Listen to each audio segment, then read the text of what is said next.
ناظرین، گلگت بلتستان کے الیکشن کے غیر حتمی اور غیر سرکاری نتائج آ چکے ہیں۔ اس کے مطابق اس وقت Pakistan Peoples Party single largest party بن کر ابھری ہے۔ یہ جو رزلٹ ہیں یہ میرے خیال میں کیا کہا جائے، غیر متوقع ہیں یا متوقع ہیں۔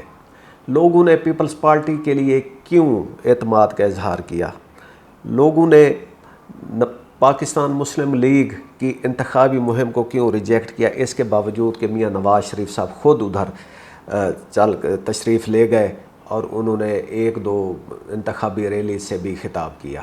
اس کے علاوہ پاکستان مسلم لیگ کے جو وزراء ہیں اور ان کے جو مین لیڈرشپ ہے وہ ادھر تھی، اس کے باوجود پاکستان پیپلز پارٹی کا آگے ابھر کر آنا، یہ پی ایم ایل این کے لیے سیٹ بیک ہے یا پاکستان پیپلز پارٹی کی اپنی کامیابی ہے؟ اس کے اوپر آج ہم بات کرتے ہیں۔ تو ناظرین، سب سے پہلے ہم دیکھتے ہیں کہ پاکستان مسلم لیگ کے لیے اس الیکشن میں کیا سیٹ بیک ہے، پاکستان پیپلز پارٹی کی انتخابی مہم میں کیا تھا۔ سب سے پہلے ہم ان عوامل کا جائزہ لیتے ہیں۔ لوگوں نے پاکستان مسلم لیگ نواز کو ووٹ نہیں دیا۔ اس کو کیوں نہیں دیا؟ کہ وہ اسلام آباد کی پارٹی ہے، برسر اقتدار ہے، اور اس پارٹی کے زیر سرپرستی گلگت بلتستان کے لوگوں کے اوپر پچھلے دنوں ایک شدید ترین کریک ڈاؤن ہوا۔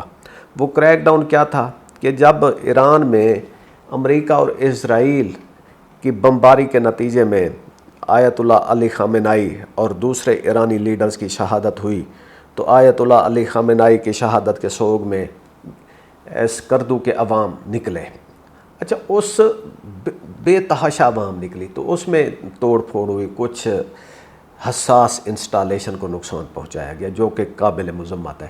لیکن اس کے مقابلے میں پھر ہم دیکھتے ہیں کہ اتنا شدید ترین کریک ڈاؤن کیا گیا عوام کے اوپر کہ حالانکہ گلگت بلتستان ایک کرائم فری ایریا ہے، کرائم ریشیو بہت کم ہے، نہ ہونے کے برابر ہے، لوگ بہت پڑھے لکھے ہیں، لیکن وہ ایک بہت بڑا سانحہ تھا۔ اس کے جواب میں جو ادھر ایکشن کیا گیا وہ یوں تھا کہ جس طرح پاکستان میں مین لینڈ پاکستان میں جس طرح پاکستان تحریک انصاف کے لوگوں پر 9 مئی کے واقعے کے نتیجے میں ہوا ہے، تو اس مذہبی اور سیاسی معاملات پر ریاستی اداروں کی جانب سے سخت رویہ اختیار کیا جانا، اور لوگوں نے یہ سمجھا کہ اس کے جو براہ راست ذمہ داری ہے پاکستان مسلم لیگ نواز پر عائد ہوتی ہے۔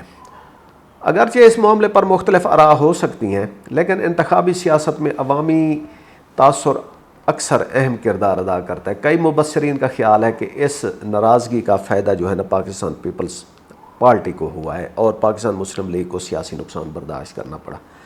اچھا، دوسرا جو اہم فیکٹر ہے کہ پاکستان پیپلز پارٹی کو جو ہے ووٹ ادھر ملے ہیں اور سیٹیں ملی ہیں، تو اس میں تھوڑا سا جو گلگت بلتستان کا فرقہ وارانہ یا سیاسی مزاج ہے اس کو بھی زیر نظر رکھنا ہوگا۔ گلگت بلتستان کے کئی اضلاع میں شیعہ آبادی جو ہے نا بہت نمایاں اکثریت رکھتی ہے، اور تاریخی طور پر ہم نے دیکھا ہے کہ پاکستان پیپلز پارٹی نے خود کو ہمیشہ ایک نسبتاً معتدل، انکلائن ٹو سینٹر اور مختلف مکاتب فکر کو ساتھ لے کر چلنے والی جماعت کے طور پر پیش کیا ہے۔ اس وجہ سے اس خطے کے جو لوگ ہیں ان میں پاکستان پیپلز پارٹی کے لیے ایک روایتی نرم گوشہ ہمیشہ موجود رہا ہے، اور اس میں ہم نے یہ بھی دیکھا ہے کہ ہمیشہ ووٹرز نے پاکستان پیپلز پارٹی کو ترجیح دیا جب بھی فری اینڈ فیئر الیکشنز ہوئے ہیں۔ تیسرا ہم آ جاتے ہیں پاکستان مسلم لیگ نواز کی جو انتخابی مہم تھی، حکمت عملی۔ ہم نے دیکھا پاکستان مسلم لیگ نواز کے جو فائر برینڈ قسم کے جو تھے لیڈر ان کو بھیجا گیا، اور انہوں نے جاتے ہی ایک ہی شور مچایا، گلگت والو، ہنزا والو، اسکردو والو، آپ چاہتے ہو کہ یہ ریجن لاہور بن جائے یا کراچی بن جائے، لاہور بن جائے کراچی بن جائے۔ اور بھائی گلگت بلتستان کے لوگ فلائٹ پکڑتے ہیں، وہ سیدھا کراچی جاتے ہیں، کراچی ان کو روزگار دیتا ہے، کراچی میں ان کا اسماعیلی سینٹر جو ہے نا وہ موجود ہے۔ تو گلگت بلتستان کی ہمیشہ ایک ویزیبل پریزنس رہی ہے کراچی میں، کراچی روزگار کا ہب ہے، تو ان کو کراچی زیادہ عزیز ہے ایز کمپیئر ٹو لاہور۔ کہ جی لاہور بنانا ہے یا کراچی بنانا ہے، یہ کوئی بات ہے؟ بھئی پاکستان کی بات ہے، لاہور میں کیا ہو گیا؟ لاہور، اللہ معاف کرے، میں بھی لاہور میں رہتا ہوں، لاہور میں آپ نکل نہیں سکتے اکتوبر، نومبر، دسمبر، جنوری، فروری، مارچ تک اتنی سماگ ہوتی ہے، لوگ بیماری کے وہ ہوتے ہیں، آپ کسی پارک میں جاگنگ نہیں کر سکتے۔ لیکن اس کا مطلب یہ نہیں ہے کہ لاہور خوبصورت نہیں ہے، لاہور بہت ڈیولپڈ اور خوبصورت صاف ستھرا شہر ہے، یہ بھی لوگوں کو ویلکم کرتا ہے۔ لیکن کراچی روزگار دیتا ہے، کراچی غریبوں کا شہر ہے، تو اس بات کو آپ نے انتخابی مہم کا وہ بنا لیا، مرکز بنا لیا۔ پھر میاں نواز شریف صاحب کو بھی ادھر انتخابی مہم کے لیے لے جایا گیا۔ بھئی اتنے بڑے لیڈر ہیں، 2 ٹائم پرائم منسٹر رہے ہیں، اور 2 ٹائم یا 3 ٹائم پرائم منسٹرز، اور ان کی اتنی فالوئنگ ہے، ان کی بہت خدمات ہیں گلگت بلتستان کے لیے، تو تھوڑا سے جو ادھر پارٹی تھی ان کو ہوم ورک تو کرنا چاہیے تھا، لوگوں کو موبلائز کرنا چاہیے تھا۔ جلسہ گاہ میں عوام لائی جاتی ہے، تو نواز شریف صاحب کے شایان شان انہوں نے کوئی ایک جلسہ بھی نہیں کیا، تو اس کا بھی اثر پڑا کہ جی نواز شریف صاحب آئے لیکن ان کے جلسے جو ہے نا اتنے کامیاب نہیں رہے جتنے رہنے چاہیے تھے۔ تو اس کے جو ذمہ داری ہے وہ براہ راست ادھر کی جو لوکل لیڈرشپ ہے ان پر پڑتی ہے۔ اچھا، اسی طرح جو پیپلز پارٹی کے انفراسٹرکچر یا اس پر وہ کیا۔ اچھا، اس کے برعکس ہم پیپلز پارٹی کی انتخابی مہم کو دیکھتے ہیں تو اس میں بلاول صاحب، آصفہ زرداری، آصفہ زرداری بھٹو، انہوں نے خود اس مہم کو لیڈ کیا، and from the very beginning 5 دن وہ ادھر رہے ہیں، ایک ایک گلی، ایک ایک شہر میں گئے ہیں، تو وہ لوگوں سے کنیکٹ کرتے رہے ہیں۔ تو وہاں جہاں انہوں نے دبے لفظوں میں یا کھلے لفظوں میں پاکستان مسلم لیگ نواز کی تنقید پر جواب دیا، لیکن اس سے زیادہ فوکس انہوں نے گلگت بلتستان کے لوگوں کے ساتھ کنیکٹ کرنے میں لگایا۔ انہوں نے اپنی پالیسی دی، اپنے ڈیولپمنٹ پروجیکٹس بتائے، جس کا انہیں براہ راست فائدہ ہوا۔ اس کے علاوہ پاکستان پیپلز پارٹی کے پاس کینڈیڈیٹس کی بہت چوائس تھی، ہر بندہ ادھر پاکستان پیپلز پارٹی کا ٹکٹ لینا چاہتا تھا، یعنی کہ شروع سے ایک ہوا چلی ہوئی تھی کہ بھئی اس دفعہ پاکستان پیپلز پارٹی کی وہ بنے گی،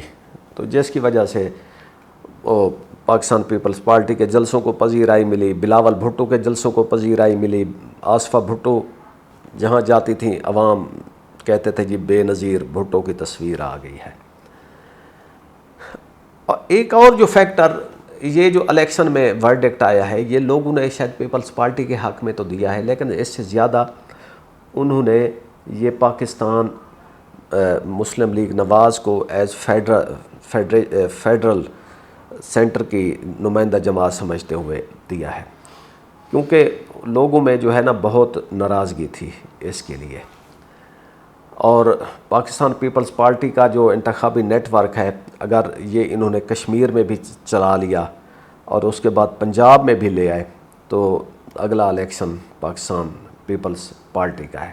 تو ناظرین، کنکلوژن نکالتے ہیں کہ جی پاکستان پیپلز پارٹی کی ان انتخابات میں کامیابی کی وجہ یہ ہے کہ ایک تو اسلام آباد سے لوگوں کی ناراضگی، شیعہ اکثریتی علاقوں میں پاکستان پیپلز پارٹی کی روایتی مقبولیت، لوگوں نے پیپلز پارٹی کے کینڈیڈیٹ کو ووٹ دیا، تو دوسرے نمبر پر مجلس وحدت المسلمین کے امیدوار رہے یا تحریک اسلامی جو ساجد نقوی صاحب کی پارٹی ہے اس کے لوگ، تو وہ وحدت مسلمین اور ساجد نقوی گروپ کی پارٹی، ان کے ووٹ تقسیم ہوئے اور پیپلز پارٹی جو ہے نا وہ سیٹیں جیت گئی۔ اس کے علاوہ ترقیاتی وعدوں پر انتخابی بیانیہ اور مضبوط مقامی امیدوار، سب سے بڑھ کر منظم انتخابی مہم، یہ چیز تھی۔ نواز شریف صاحب کی جو انتخابی مہم ہے وہ مسلم لیگ کے لیے بہت اہم تھی، لیکن گلگت بلتستان کے جو لوگ ہیں انہوں نے اس دفعہ پاکستان پیپلز پارٹی کو ووٹ دیا ہے۔ تو ناظرین، ہم حکومت سازی کا مرحلہ شروع ہو چکا ہے، اس کے اوپر بھی آپ کے لیے رپورٹ پیش کرتے رہیں گے، تو تب تک ہمیں اجازت دیجیے، خدا حافظ۔